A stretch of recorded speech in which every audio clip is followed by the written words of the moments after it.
Hi everyone, and welcome back to my channel. Please excuse the way that I sound. I am dealing with a pretty tough cold that has turned into like a nasty cough after coming back from our Alaska cruise about a week and a half ago. The cold has been running through our house since the cruise. My son actually got sick on the cruise. Who knows what that boy touched and has brought it into our house. But I wanted to film this because I am officially 4 months down on my new GLP-1 journey that I've been doing this time around, compounded tirzepatide through LEMD. So one of you guys commented on about doing like an update video. So I thought this was the perfect idea for this week's video to do like that sort of update. 4 months in, but also like an Alaska cruise recap of how traveling, especially internationally with the GLP-1, with the medications, with the syringes, a lot of you guys had questions about or were like worries about traveling with it and like if you would get stopped by security or TSA or anything like that. And then also just dealing with the cruise itself and like the cruise food and making sure I was getting my protein in or like the excursions we had booked and just, experiencing a cruise being on a GLP-1 because we've done, like we go camping every weekend and but that's not really like a vacation, like we're away from home. It's just an hour and a half from home and we have all the luxuries of home because we have an RV. And then we've done like Disney World, which I've been going to Disney World since I was a kid, so that's kind of like, I know that place like the back of my hand. I went to college down there. So again, but to be really out of your element, like on a cruise and in the middle of nowhere where like you don't have access to go buy a protein bar if, if need be. So I'll get into it in this video. And again, if you watched one of my other videos, this is the first video that I am filming with my Invisalign, and the first time I'm actually like hearing myself talk a lot with it, so bear with me as I get used to that as well. All right, so let's get into the numbers first. So as I'm talking, when I'm editing, I'll bring up, my scales and my graphs and everything from the Renpho app because I use the Renpho scale and the Renpho tape measure. I'll link everything down below. This is really good. If you haven't watched my Renpho scale review video, I'll link that up above. But this is the tool that you, like, it's going to open your eyes to everything that not just like the number on the scale is going to tell you. Your body composition, your fat loss versus your muscle loss. It's crazy. So February 2026, I was 179. And as of this morning, I was 169. So that is 10 pounds down, and I will put a screenshot, but just so you can see, that was like my year one as it slowly, progressively goes down.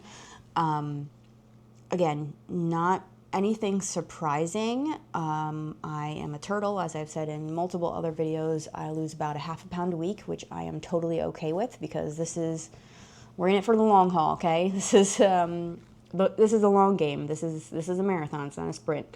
And yeah, I mean, I'm really happy with those results, and slow and steady wins the race. And especially like this past week in Alaska, like taking pictures with my family and with my parents, like there wasn't a picture that came back where I was like, ew.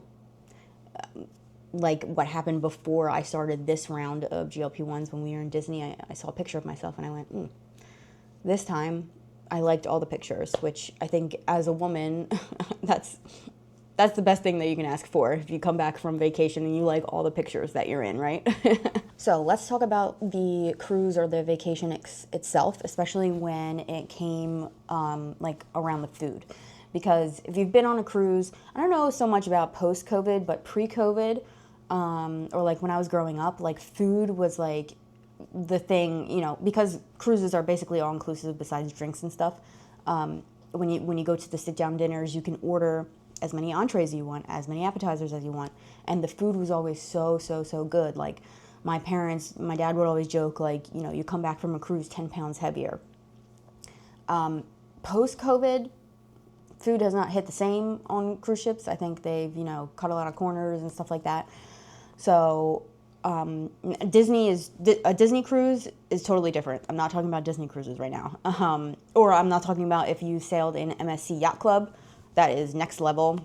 Me and my husband did that for our anniversary one year, and we had the best filet mignon every single night of that cruise. I ate filet every single night. Anyway, that's besides the point, and not about Disney either. So, but we sailed on Royal Caribbean's Serenade of the Seas, which is one of their older ships. A local in Ketchikan actually called it, "Oh, you're sailing on the SOS." So that gave us a lot of confidence. So the first night we did the sit-down dinner. I was not impressed with the food. Now, maybe because it was the first night, the kids were just acting a little crazy, and I was just like, okay, this is not the life. Like, this is not the vibe. So the entire rest of the cruise, we did breakfast, lunch, and dinner in the buffet. Probably where we picked up a sickness, to be honest. Like, that's just how it is. When I came back from Disney in January, I came back with the flu. It just is what it is at this point.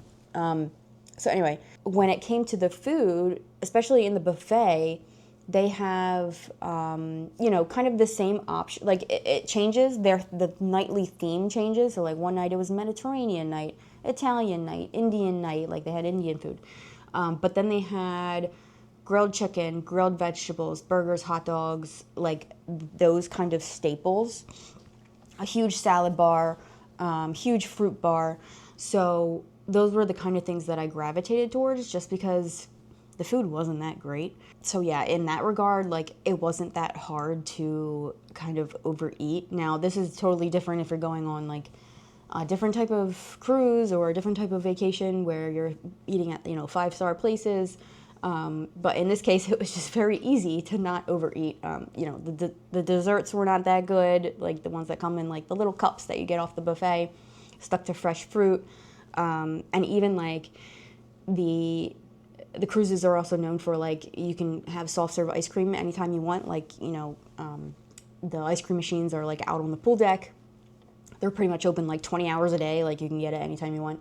Half the time it like wasn't working. So maybe this played in my favor, that I actually went on the cruise at 176.2 and I came back at 171.8. So I didn't gain any weight on the cruise, which is great. But one thing that helped was these built the puff bars. One of you guys commented, or actually multiple commented about these and the sour flavor. So they are like the sour Sour Patch Kids or the sour like peach rings in 16 grams of protein and 150 calories. They're so good. Me and my husband both have been eating them. We ate them on the cruise and we're still eating them at home. One thing that did not work that I bought, and I think I talked about it in the travel video, was this Seek Clear protein packets. I got a variety pack. It was like strawberry lemonade, watermelon wave, 22 grams of protein, 0 sugar. I thought these were going to be the find of a lifetime. Now, maybe they are for some people, but I did the strawberry lemonade one. I did it in a water bottle before we went on our dog sledding excursion because I was like, hopefully I don't want to get hungry throughout the day, whatever. I can just drink this, 22 grams of protein. No. It tasted like, this one particularly, at first you're like, okay, it tastes like a fruity drink. And then you got that proteiny aftertaste. It tastes like I was drinking strawberry milk. That might hit for some of you, but not for me. So I left those to my husband to drink the rest of the cruise if we wanted. Something that worked was my water bottle. This is not the water bottle that I brought, but a travel one that you can close the top, not one that just has a straw. So I made sure that was filled at all times, and I had that beside me basically at all times of the day, on the ship, off the ship, everywhere we were going. I was always refilling that. So I just went to go get it because I went to go get this as well. So yeah, this water bottle I brought, stainless steel, kept everything cold and put ice cubes in and basically refilled it anywhere that I could. Traveling with the GLP-1 medications. So we flew from JFK to Vancouver. And then when you get on an Alaska cruise in Vancouver, you have to go through U.S. Customs before you get on the ship, like right in the Vancouver port, because you're going back to the United States on an Alaska cruise. I traveled medication in here with like a little ice pack thing that comes with it. If you order from LEMD, you get these for free or complimentary when you get your order in the mail. But they have these on Amazon, basically. Look for insulin coolers, like insulin travel containers. So it was a 2-hour drive to get to JFK, and then a 6-hour flight. And then before you get on the cruise, you can actually request a medical fridge and a sharps container. So my mom's on GLP-1s too, so just for room, for the sake of my sanity in our room, because we had 4 people in our room, just 2 people in theirs, my mom kept the medication cooler or refrigerator, and then we both had sharps containers. So I kept the medication in her room. So that was fine. But when we were flying, so you keep this in your carry-on with your medication and your syringes and alcohol swabs, anything that you need, always keep it in your carry-on. Do not pack it in your checked luggage. Nobody blinked an eye in JFK. Nobody blinked an eye in Vancouver. Nobody blinked an eye at the cruise port. And then coming back, we flew Vancouver back to JFK.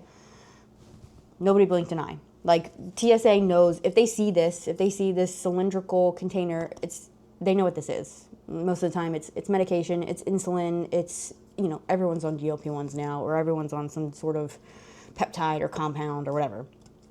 They know what this is. So don't be scared to travel with your GLP-1s in your carry-on. You don't have to declare anything. I literally didn't tell anyone anything that was in my backpack. I don't have to tell the TSA agents, I have, it's not a bomb. Like, they know what they're looking for. They're trained for this. You don't have to get out of line. You don't have to get anxiety about it or tell anyone.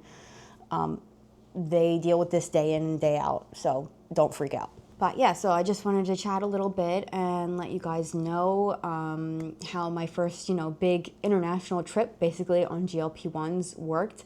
And I think all of the mindset work that I have done leading up to this really, really helped me, because it wasn't so much that I felt like pressure to try all the food or basically, I did want to try all the desserts, but like, I would take a bite of this and a bite of this. And actually, maybe that's where a cruise is actually a good thing, or if you go to an all-inclusive, you can get a little bit of everything on your plate and not feel the pressure to finish your plate or to finish that dessert if you want to go up and get two other ones to try. And I actually really noticed this when it came to breakfast time. So we eat breakfast every morning in the buffet.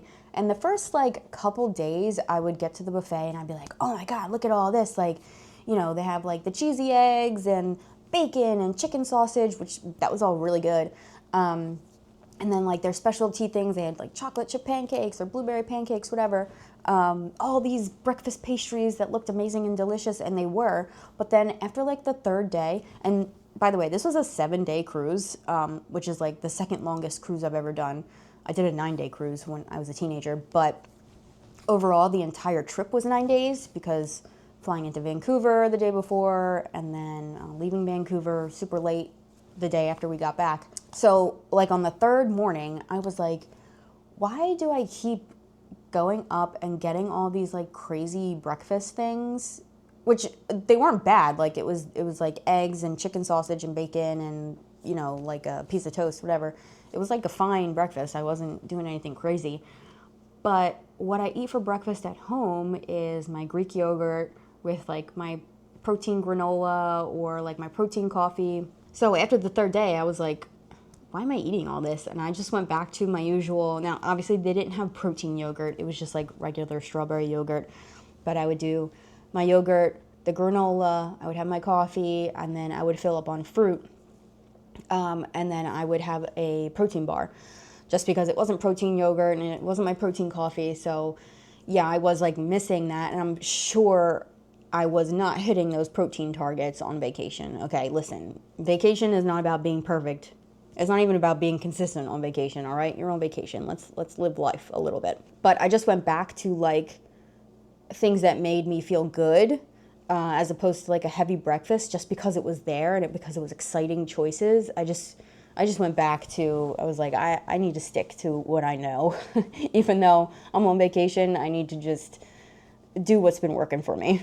And another thing that I brought that worked for me, I brought these Waterboy hydration packets with me.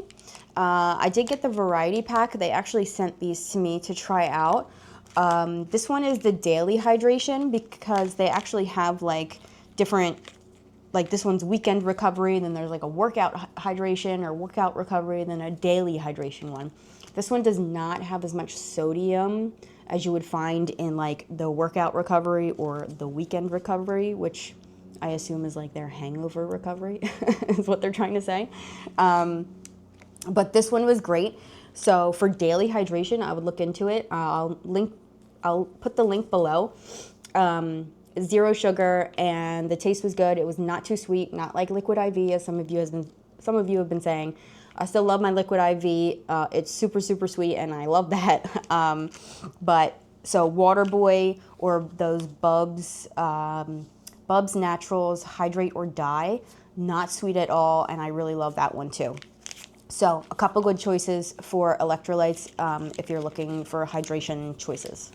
But yeah, other than that, I mean, traveling when you're on a GLP-1, it's not that big of a deal. Like if you have time, you start your GLP-1 journey and then you have time before your next vacation, I think you're gonna have time to work on those mental shifts that you need to work on before getting to that vacation. And then just being on the medication itself, like you're not gonna want it, because you won't have that food noise or you won't be as excited about food. You're not going to want to overindulge. You're going to want to feel good the next day when you have to get up and go do an excursion or go to the beach if you're on a beach vacation, or go do a hike or walking around town, whatever you're doing. So it's really, really just such a, again, I hate using this word, but such a game changer when it comes to your life, these medications, and it really just changes, you know, how you view your vacation. And honestly, like, you might even enjoy your vacation even more because, say, you stop drinking alcohol.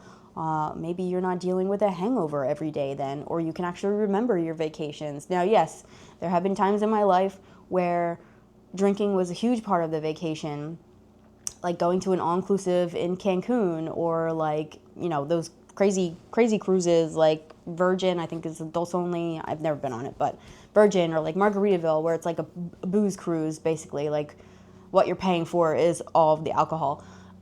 There's a time and a place for that, I'm sure. But when you're on these medications, it kind of makes you look at it in a different lens, I should say. But yeah, thank you all so much for watching. I will link everything below, and if you guys have any questions about traveling with the GLP-1 domestically, internationally, I basically at this point have done it all.